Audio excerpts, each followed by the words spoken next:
Morning বন্ধুরা, সকালবেলায় ঘুম থেকে উঠে পড়েছি। কালকে রাতে আমার ছেলে খুবই জ্বালিয়েছে, তাই আজ সকালবেলায় ঘুম থেকে উঠতে একটু লেট হয়েছে। আর মারাত্মক ঠান্ডা পড়েছে, মারাত্মক। তাই জন্য যেখান থেকে যা পাচ্ছি ঢুকিয়ে নিচ্ছি গায়ে। এটা আজকে ঢুকিয়ে নিয়েছি গায়ে, খুব ঠান্ডা লাগছে, ঠান্ডাও লেগে যাচ্ছে তাই জন্য।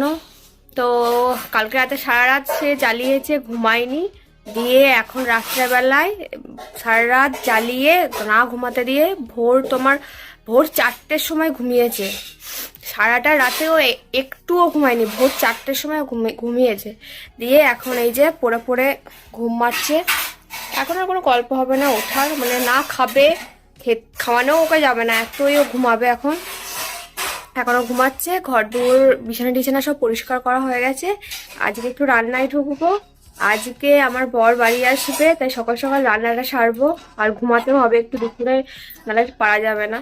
তাই জন্য চলো আজকে একটু রান্না করি, তোমাদেরকে দেখাই কি রান্না করব। আজকে রান্না হবে মোচা হবে, মোচার ঘন্ট হবে। আর এই যে ছোলার ডালের বড়া দিয়ে, আলু দিয়ে, বেগুন দিয়ে তরকারি হবে। আর জানি না কি হবে। আপাতত এখন আমি ছোলার ডালের বড়াটা ভাজবো, তারপরে দেখি মা বাকিটা করেন, আমি বাকিটা করি। আমার ছেলে উঠে গেলে তো করতে পারবো না আর, তাই জন্য যতটা পারবো আমি করব। তেল দিয়ে দিয়েছি কড়াইয়ে, তেলটা গরম হোক। আর ডালটা ততক্ষণে ভালো করে ফাটতে হবে। তো তোমরা সবাই কেমন আছো?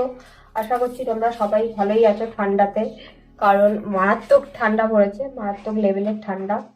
দুদিন বেশ ঠান্ডাটা কম ছিল, এখন তো একদম কি বলবো, ঠান্ডায় বেরোনো যাচ্ছে না ঘর থেকে। চরম ঠান্ডা পড়েছে, চরম ঠান্ডা।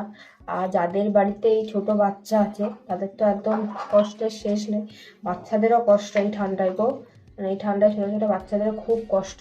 বাথরুম করবে, বাথরুম করে পায়খানা করবে, তাও তো আমার ছেলে মানে পায়খানা করা এখন কমিয়ে দিয়েছে।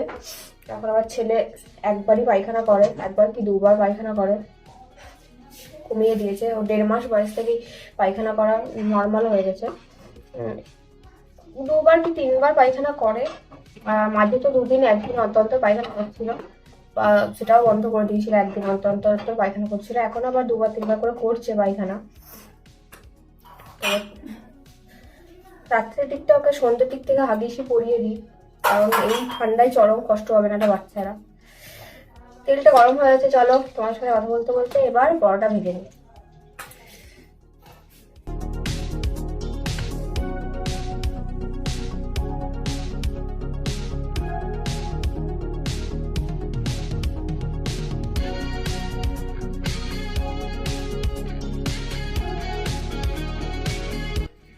এই যে মহারাজ এখন গভীর ঘুম, সারা রাত না ঘুমিয়ে আমার চাতক পাখি এখন ঘুমাচ্ছে, একবারে গভীর ঘুম। খাওয়া দাওয়ার কোনো সিনই নেই, মানে এখন ওকে খাওয়ানোই যাবে না। দেখি অনেকক্ষণ খাইনি, তাই আবার উঠে আবার চেষ্টা করি খাওয়ানো, যদি খাওয়ানো যায়। না হলে আবার ওকে ফিডিং বোতলে খাওয়াতে হবে। মানে যখনই ওরকম গভীর ঘুমায়, কিছুতেই খেতে চায় না, কিছুতেই খাবে না, তখন ওকে ওই বোতলেই খাওয়াতে হয়। কিছু করার নেই, তাই ওকে বোতলের ব্যবস্থাও আমাকে রাখতে হয়েছে ওর জন্য। তখন ওকে বোতলে গুলে খাইয়ে দিই। তো দেখি খাই নাকি।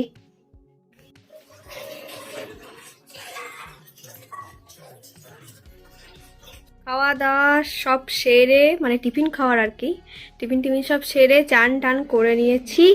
এই যে ওকেও চান টান করিয়ে দিয়েছি, ও আবার ঘুমিয়ে গেছে। খেয়ে একটু খেললো, খেলে টেলে আবার শুয়ে পড়লো। আমি একদম প্যাকড আপ হয়ে গেছি, জামা টামা পরে, শীতে কোনো কথা হবে না, সব পরে নিচ্ছি সব।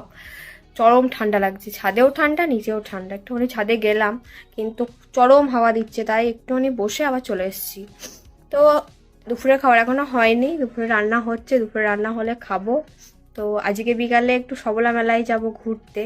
তো খেয়ে দে তোমাদের সাথে একদম বিকালে কথা হচ্ছে। বাবা চলে এসছে, তাই এখন বাপ বেটায় গল্প হচ্ছে, খেলা হচ্ছে। ছেলে তো আজকে তাড়াতাড়ি উঠে পড়েছে বাবা চলে আসবে বলে, দিয়ে একদম রেডি খেলার জন্য, এবারে মন খুব খুশি এখন। দিয়ে বাপ বেটায় এখন আড্ডা, গল্প, খেলা, এটা সেটা এখন চলছে, গান শোনা এসব চলছে। দেখো এখনকার ছেলেরা যা এক্সপার্ট আর যা অ্যাডভান্স, 2 মাসের ছেলেকেও বলবে কেমন ফোনের দিকে তাকিয়ে আছে, দেখো ফোনটা নাড়াচ্ছে, ও দেখছে। চলে এসেছি কাটোয়া সবলা মেলা। অনেক দিন পর মানে এত লোকজন এরকম একটা জায়গায় এলাম, মানে এত মানে জমজমাট মেলা টেলা। এবার তো পুজো টুজোগুলো বাড়িতে বসেই কাটিয়ে দিয়েছি, তাই বেশ এতদিন পর বেরিয়ে না সে মনে হচ্ছে কত বছর পর বেরোলাম যেন বাড়ি থেকে। খুব ভালো লাগছিল, অনেকদিন পর এরকম একটা সময় কাটালাম, বেরোলাম। এইবার বেশ ভালো সাজিয়েছে, বেশ ভালো সব করেছে, বেশ ভালো লাগছিল মাঠটা। অনেক রকম অনেক কিছু দেখলাম নতুন এনেছে। প্রোগ্রামও শুরু হয়ে গেছিলো। ছোট ছেলে দুটোকে দেখো শুধু তোমরা, কেমন করে জিমন্যাস্টিক মতো করছে, জানি না এটাকে কি বলে, তাই বলতে পারলাম না, কিন্তু দারুণ করছিল, দারুণ করছিল সত্যি। এরা মানে অনেক রকম অনেক কিছু করতে পারে বটে। এবছরে তো ঘর থেকে সেরকম শীতে ধরো এতদিন বেরোয়নি, সেভাবে তো বেরোই না, আর ঘরে তো সব কিছু বন্ধ থাকে, 200 পাওয়ারের লাইট জ্বলে, তাই এবছর ঠান্ডাটা ভালোভাবে অনুভব করতে পারিনি, বুঝতে পারিনি। আজকে বেরিয়ে ভালোভাবে বুঝতে পারছি যে কেমন ঠান্ডাটা পড়েছে। আজকে ঠান্ডায় মানে কি বলবো, এত ঠান্ডা ছিল, পুরো জমে যাওয়ার মতো অবস্থা ছিল মাঠে। আজকে আসবে স্নিগ্ধজিৎ ভট্টাচার্য, ওর গান খুব ভালো লাগে, মানে আমার খুব পছন্দের। আর খুব ইচ্ছে ছিল ওর গান শোনার, দেখার থেকেও গান শোনার আগ্রহটা বেশি ছিল। কিন্তু এত ঠান্ডা করছে আর 8টা বাজছে, এখনও পর্যন্ত আসার কোনো অ্যানাউন্সমেন্ট শুনছি না, বা প্রোগ্রাম স্টার্ট হওয়ার কোনো মানে সেরকম কিছু দেখছি না। আর ছোটোটাকে বাড়িতে রেখে এসেছি, এত রাত পর্যন্ত তো বাইরে এখন থাকতে পারবো না, অনেকক্ষণই এসেছি প্রায়, তাই তাড়াতাড়ি বাড়ি চলে যেতে হবে, ওর প্রোগ্রাম আর দেখা হবে না। তাই এবার বাড়ির দিকে রওনা দেবো আস্তে আস্তে। পুরো মাঠটা মোটামুটি আমাদের ভালো ঘোরা হয়ে গেছে। তোমাদের একবার শেষ শেষ দেখিয়ে দিই পুরো মাঠটা কী কী দোকান বসেছে। ওখানে তো কাঠের দোকান বসেছে, দেখলেই তোমরা বিভিন্ন রকমের। আর এখানে বিভিন্ন রকমের শিল্প, হাতের কাজ। এই যে আমি পাখি দুটো কিনেছি, তার মধ্যে মানে সব রকমের শিল্প আছে, মানে ব্যাগ, এটা ওটা।